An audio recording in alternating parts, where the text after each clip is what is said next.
The wisdom of Jesus is generous, eternal, extraordinary, kind, everlasting. Is Jesus one of the major influences of your life? Welcome back to Radical and Relevant, where we are exploring the enduring wisdom of Jesus' teachings.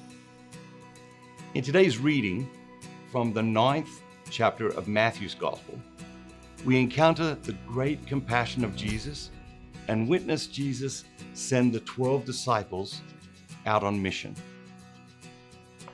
And Jesus went about all the cities and villages, teaching in their synagogues and preaching the gospel of the kingdom and healing every disease and every infirmity. When he saw the crowds, he had compassion for them because they were troubled and abandoned like sheep without a shepherd. And he said to his disciples, "The harvest is great, but the laborers are few.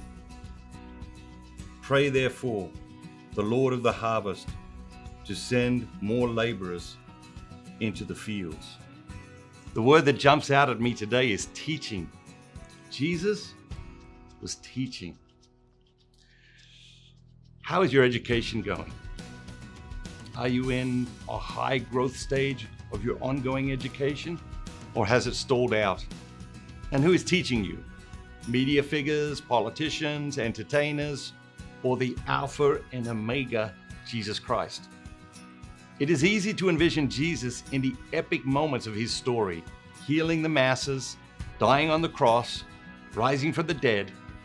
But it is just as important to envision him as a teacher, and even more important for us to take up our place at his feet and learn. What's the most powerful lesson you have learned from Jesus this year? What's the most practical lesson you have learned from Jesus this year? And are you ready to take the master's class in marriage, career, personal finances, health and well-being, prayer and reflection? Jesus is a teacher, the greatest teacher ever. Not to attend his classes is foolish. The phrase that stirs within me in this reading is when Jesus looks at the crowd and his heart was moved with pity for them because they were troubled and abandoned like sheep without a shepherd. There is so much here. Jesus' profound humanity demonstrated by his pity for the people. There are the people themselves, troubled and abandoned. This description fits so many people in our own place and time.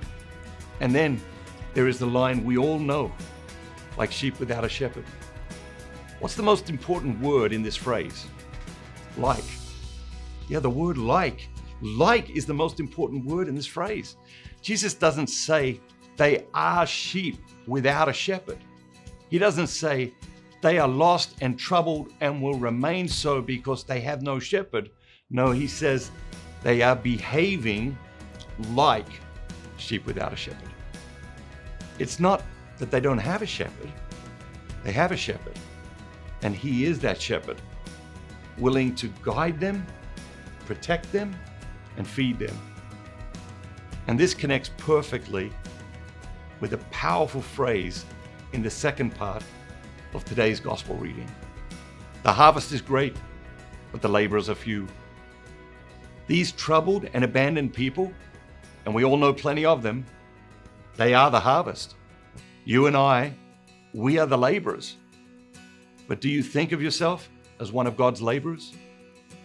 There should be a sign at the exit of the parking lot of every church that reads, "You are now entering mission territory."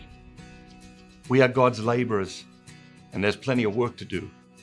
Don't get discouraged or overwhelmed by all the work that needs to be done. Just do your part. Don't let your part be left undone. The virtue today's gospel invites us to adopt is persistence. It is amazing what can be accomplished if we will all do a little bit every day with an unerring persistence. What is persistence? It is a firm, or obstinate continuance in a course of action in spite of difficulty or opposition. Persistence is a virtue that will serve you well in every area of your life. The gospel of Jesus Christ is radical. It's relevant. It's as radical and relevant today as it ever was before. So go out into the world today and astonish people with your persistence. And remember, don't just be yourself. Be the very best version of yourself, all that God created you to be. Thank you, ambassadors. You are changing the world. Have a great day. Bye-bye. Simon, come sit. I love you. Have a great day.